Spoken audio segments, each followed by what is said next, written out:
Capítulo 131. Los discursos en agua espaciosa. No robes y no desees los bienes ajenos. El pecado de Herodes. Dios da a cada uno lo necesario. Esto es verdad. ¿Qué le es necesario al hombre? La fastuosidad, un gran número de criados, tierras de incontables parcelas, banquetes que de un ocaso vean surgir una aurora. No, al hombre le es necesario un techo, un pan, un vestido, lo indispensable para vivir. Mirad a nuestro alrededor.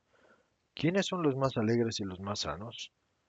¿Quién goza de una sana ancianidad serena? ¿Los que se gozan la vida?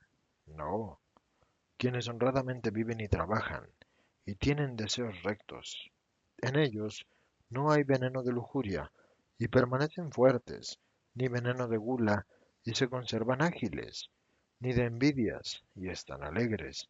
Sin embargo, quien ambiciona tener más cada vez, mata su paz y no goza, antes bien envejece precozmente consumido en la llama del odio o del abuso.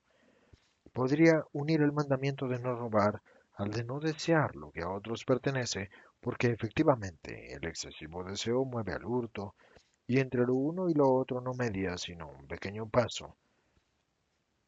¿Que todo deseo es lícito? No digo esto. El padre de familia, que trabajando en el campo o en un taller desea asegurar con ello el pan de la prole, ciertamente no peca, es más, obedece a su deber de padre. Mas aquel que, por el contrario, no desea sino gozar más y se apropia de lo ajeno para conseguir gozar más, peca.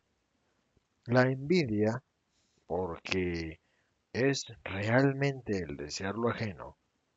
¿Qué más es la envidia sino avaricia y también envidia? La envidia separa de Dios, hijos míos, y une a Satanás.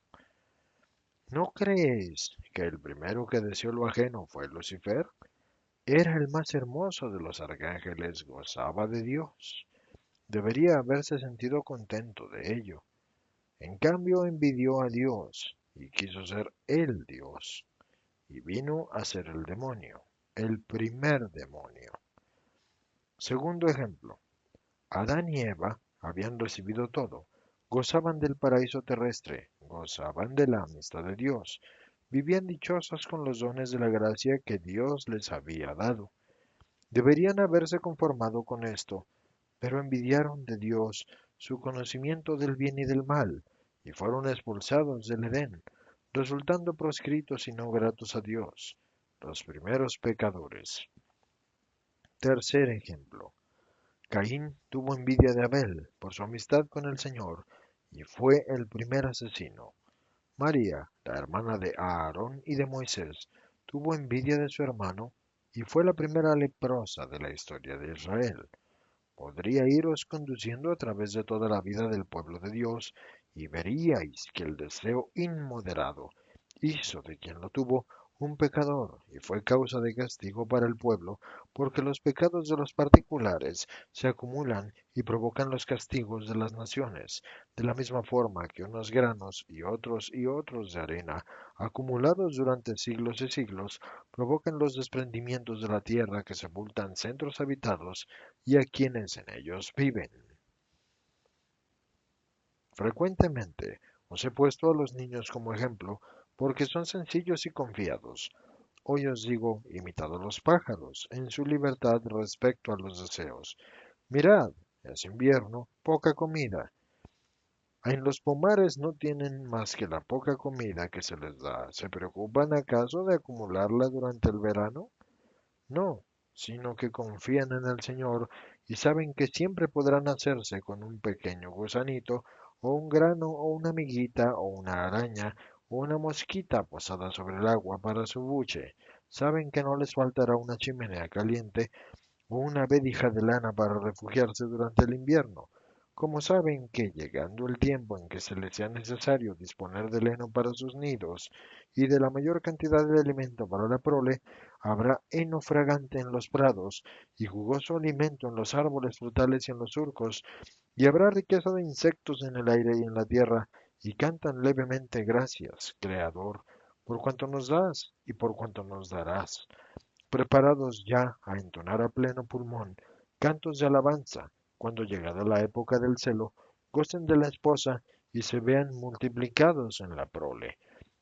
¿Existe una criatura más alegre que el pájaro? Y sin embargo, ¿qué es su inteligencia comparada con la del hombre? Como un trozo de sílice respecto a un monte, y a pesar de ello os enseña.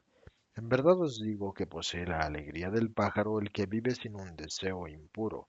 Este se fía de Dios y lo siente verdaderamente como un padre, y sonríe al día naciente y a la noche que desciende, porque sabe que el sol es su amigo y que la noche lo provee de alimento, y mira sin rencor a los hombres, y no teme sus venganzas porque no les perjudica en modo alguno. No se inquieta ni por su salud ni por su sueño, porque sabe que una vida honesta mantiene lejos las enfermedades y proporciona un dulce descanso, y no teme en fin la muerte, porque sabe que habiendo actuado bien, no puede recibir sino la sonrisa de Dios. Mueren también los reyes y los ricos. No es el cetro lo que aleja la muerte, no es el dinero el que compra la inmortalidad. Ante el Rey de los Reyes y Señor de los Señores, qué ridículas son las coronas y las monedas. Ante Él solo tiene valor una vida vivida en la ley. ¿Qué dicen aquellos hombres que están ahí en el fondo? No tengáis miedo de hablar. Decíamos, Antipa, ¿de qué pecado es culpable? ¿De hurto o de adulterio?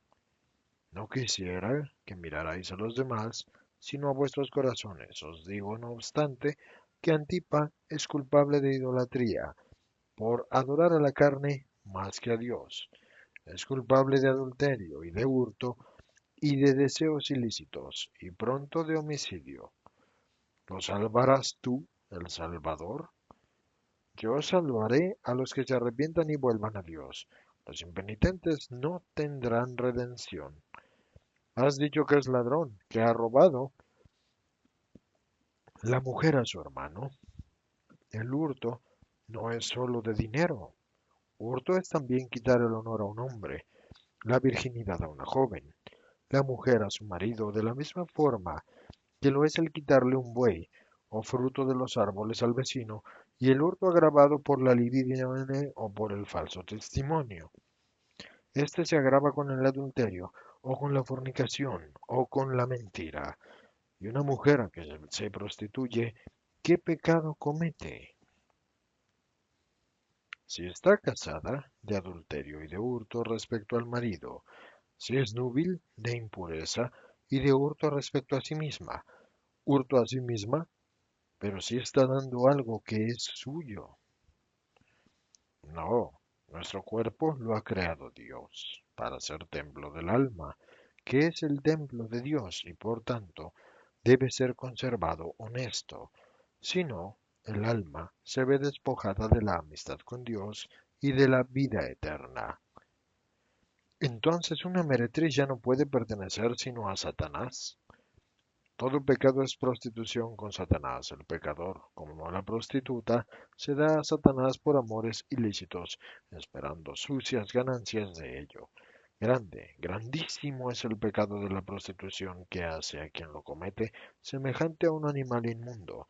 Pero creedlo, no es menor cualquier otro pecado capital. ¿Qué diré de la idolatría? ¿Qué del homicidio? Y no obstante, Dios perdonó a los israelitas después del becerro de oro, y perdonó a David después de su pecado que era doble. Dios concede el perdón a quien se arrepiente, sea el arrepentimiento proporcional al número y a la magnitud de las culpas, y yo os digo que a quien más se arrepiente, más le será perdonado, porque el arrepentimiento es la forma de amor y de operante amor. Quien se arrepiente le dice a Dios con su arrepentimiento, no puedo tolerar tu enojo porque te amo y quiero ser amado. Y Dios ama a quien lo ama y por tanto, yo digo, cuanto más ama uno, más es amado. Quien ama totalmente tiene todo perdonado, y esta es una verdad. Podéis iros, pero antes quiero que sepáis que a la entrada del pueblo hay una viuda cargada de hijos, en la más absoluta de las hambres. La han echado de la casa por deudas y podría decirle gracias al patrón por haberla echado solamente. He hecho uso de vuestros donativos para proveerlos de pan, pero necesitan un lugar donde ampararse. La misericordia es el sacrificio más grato al Señor. Sed buenos en su nombre y os garantizo el premio. La gente cuchichea y pide consejo y coteja opiniones. Entretanto, Jesús cura a uno que estaba casi ciego y escucha a una ancianita que ha venido desde Docó para rogarle que vaya a ver a su nuera que está enferma.